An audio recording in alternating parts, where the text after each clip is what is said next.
Μία συχνή ερώτηση που μου κάνουν οι μαμάδες στις επισκέψεις στο σπίτι είναι πώς αποψύχουμε γάλα που έχουμε κρατημένο στην κατάψυξη επειδή έχουμε κάνει τράπεζα γάλακτος. Να πω λοιπόν εδώ καταρχήν ότι υπάρχουν κάποια tips για να ψύχουμε το γάλα. Ένα τέτοιο tip θα μοιραστώ σήμερα μαζί σας. Τα γαλατάκια είναι καλύτερο να τα καταψύχουμε στην κατάψυξη σε οριζόντια θέση.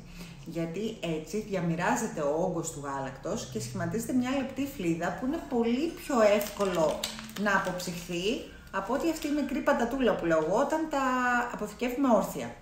Οπότε βγάζουμε το γάλα από την κατάψυξη, το βάζουμε στη συντήρηση ώστε να έρθει σε υγρή μορφή. Αλλά αυτό το γάλα που έχουμε βγάλει από την κατάψυξη θα πρέπει να καταναλωθεί μέσα σε 24 ώρες και ο χρόνος ξεκινάει να μετράει από τη στιγμή που το βγάζουμε από την κατάψυξη.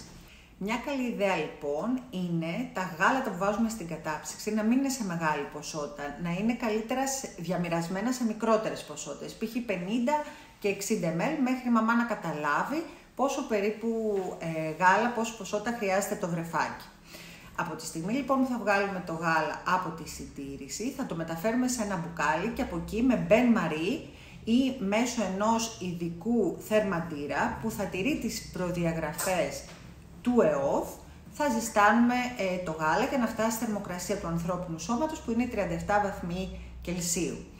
Είναι η ίδια θερμοκρασία στην οποία τα μωράκια που θυλάζουν παίρνουν το γάλα από το σώμα της μαμάς τους. Δεν θέλουμε να θερμάνουμε πολύ το γάλα, να πάει 50-60 βαθμούς, γιατί καταστρέφονται οι πρωτεΐνες. Θέλουμε κατευθείαν να πάει στους 37 βαθμούς Κελσίου. Έτσι έχουμε τη βέλτιστη απόδοση.